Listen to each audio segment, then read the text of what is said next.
ఒకసారి మహాశివుడు ధ్యానంలో ఉండగా కృష్ణుడు గోకులంలో ఉన్నాడని తెలుసుకుని ఆయనను చూడడానికి బయలుదేరారు.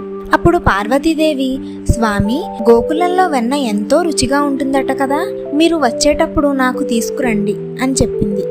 శివుడు అలాగే తెస్తానని ఒక బ్రాహ్మణ వేషంలో గోకులంలో అడుగుపెట్టాడు. కానీ కృష్ణుడి దగ్గరికి అలా మారువేషంలో వెళ్లడం ఇష్టం లేక తన నిజ రూపంలోనే యశోదమ్మ ఇంటి తలుపు తట్టాడు.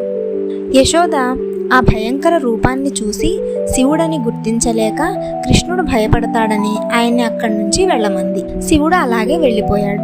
కానీ కృష్ణుడు హఠాత్తుగా ఏడవడం మొదలుపెట్టాడు. గోపికల సలహా మేరకు యశోద శివుడిని పిలిచింది. ఆ చిన్ని కృష్ణుడు శివుడిని చూడగానే ఏడుపు ఆపేసి నవ్వాడు. శివుడు భక్తితో కృష్ణుడిని స్తుతించాడు. శివుడు తిరిగి వెళ్ళిపోయేటప్పుడు యశోదమ్మ శివుడికి వెన్న ఇచ్చింది. కానీ కైలాసానికి వెళ్లే దారిలో శివుడు కృష్ణుడి ఆలోచనలో పడి మొత్తం వెన్నంతా తినేశాడు.